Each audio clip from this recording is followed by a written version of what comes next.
The NDP welcomes legislation to help ensure that Canada has greater sovereignty with our economy, especially with the threats, the constant changing threats of tariffs by Trump. We absolutely agree with that. Bill C-5 is not the way to get it done. It provides ministers and cabinet with massive, unprecedented government overreach to make decisions on what they feel is nation-building project, usurping constitutional obligations, usurping rights contained in Section 35 of the Constitution, bulldozing and getting rid of environmental assessment processes, getting rid of the involvement of civil society groups, funding and resources of civil society groups to provide projects with environmental oversight. You know, I understand the need to respond quickly to the threats that are coming from the states, but the bill that's being proposed by Prime Minister Carney isn't in fact going to build the economy. It's going to wind up having different economic initiatives ending up in the courts. And why is that going to happen? Because he is failing on constitutional obligations. And we've seen this record played before. Projects being tied up for years and sometimes decades in courts. Why? Because the federal government has failed in their constitutional obligations. Not only that, it's a clear violation of Indigenous peoples who have signed modern treaties. Where any sort of legislation that conflicts with the treaty is ruled the superior, wins out. This legislation completely violates that.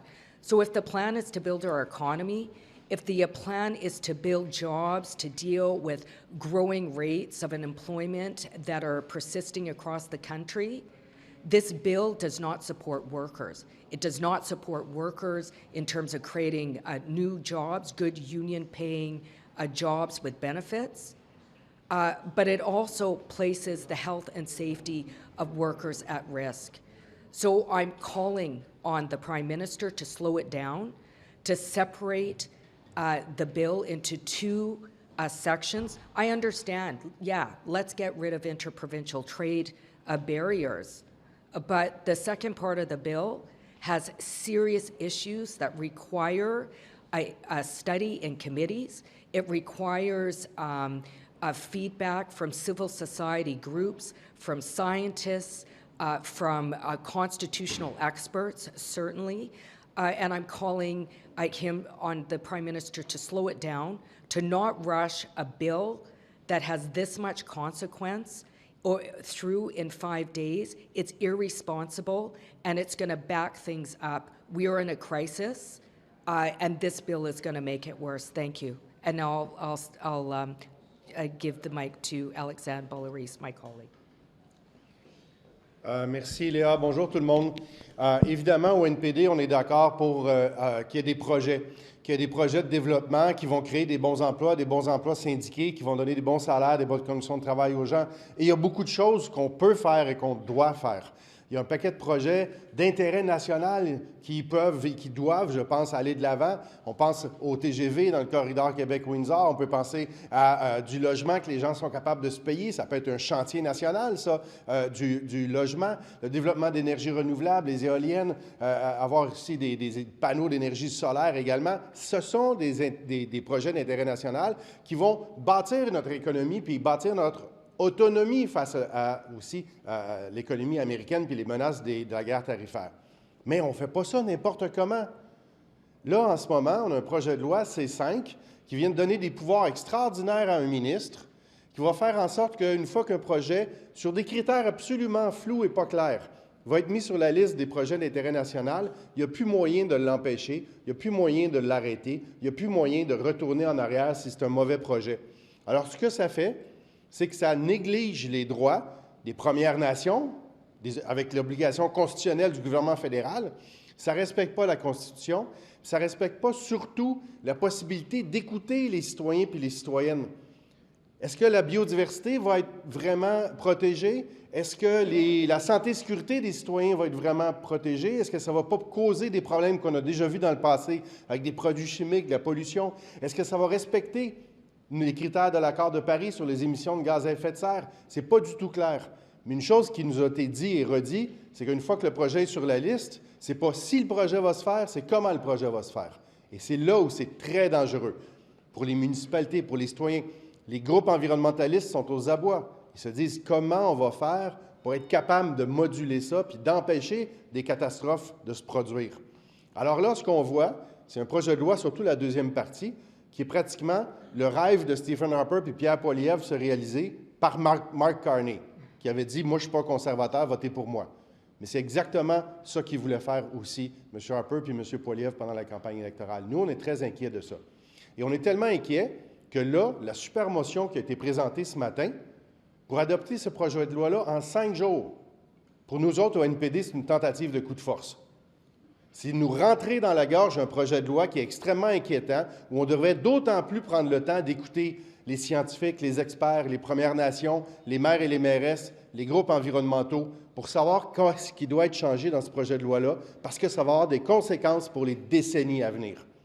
Parce que si on adopte ça à toute vitesse puis à toute vapeur, mais on rentre le doigt dans l'engrenage puis on ne sait pas où est-ce que ça va nous mener.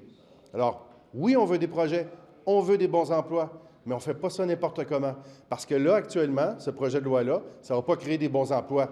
Ça va créer des protestations puis des poursuites en cours pendant des années et des années. Ce n'est pas la bonne manière de faire. Merci. On est prêt à prendre vos questions. Moi, il me reste juste un petit 5 minutes. J'ai une déclaration en chambre. Soyez-vous prêt à dire que cette super motion est, à la limite, antidémocratique? Ah, c'est vraiment, ça bafoue les droits des parlementaires. Ça nous empêche de faire notre travail adéquatement. J'ai rarement vu quelque chose d'aussi intense puis d'aussi brutal. Vous savez que l'étude d'article par article de ce projet de loi-là, il y a une réunion de comité qui est prévue pour faire ça. Normalement, ça prend des semaines, entendre tous les experts puis les gens qui sont les témoins qui viennent nous voir, avoir des discussions, être capable de déposer des amendements, puis ensuite de ça, voter article par article. Là, c'est vraiment comme, voilà, merci, bonsoir, c'est terminé, on ne veut pas vous entendre, il n'y a pas de débat, il n'y a pas d'études sérieuses en comité. C'est un mépris du travail parlementaire de la part des libéraux de Mark Carney. Qu'est-ce qu'il faudra comprendre des conservateurs s'ils décident d'appuyer cette motion?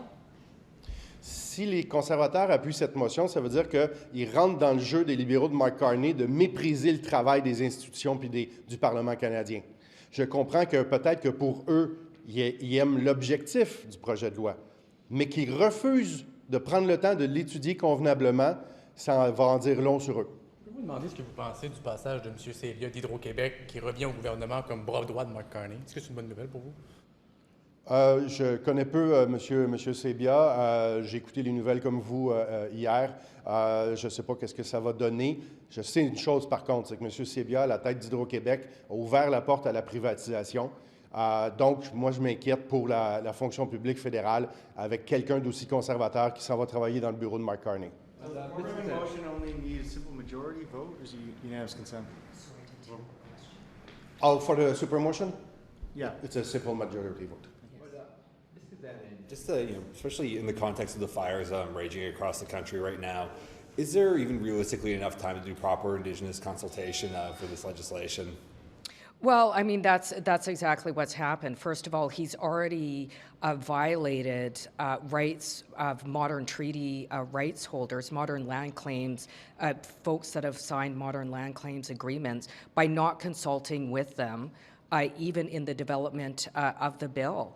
Not only has he not had proper consultation with Indigenous peoples, but the very articles within the bill violate constitutional obligations set out in Section 35, as well as in the Charter.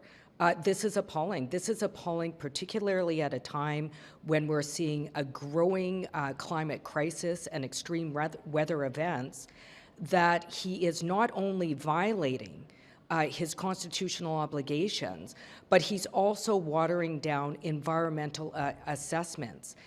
In fact, because of the overreaching power of the cabinet and ministers, he has also provided corporations with the same rights and privileges as Indigenous people. He's giving the rich and powerful more power at a time when there is greater exploitations occurring by corporations on people across Canada, and certainly now in his attempts to violate the constitutional obligations that the federal government, the Crown, has with Indigenous peoples. Indigenous opposition to this bill was entirely foreseeable given the way that it was structured. Do you feel like the Liberal government is attempting to create this false dichotomy where opposition to this bill is perceived as opposition to development, because opposition to the second half they could frame as implicit opposition to the first half, the removing of the trade barriers?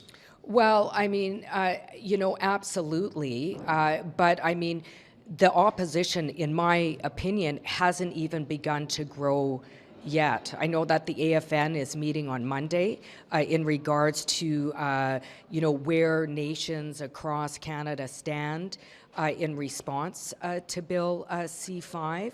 But let's be clear, this is not the first time that the Liberal government has trampled on their constitutional obligations to Indigenous people. Look at what happened with the Canadian Human Rights Tribunal ruling that ordered the Liberal government to stop racially discriminating against Indigenous children. This is a pattern of constitutional violations against Indigenous peoples that the Liberals seem to, on one hand, talk about reconciliation, and on the other hand, trample on human rights and constitutional obligations to Indigenous peoples. Thank you very much, Heads up for Jenny Kwan.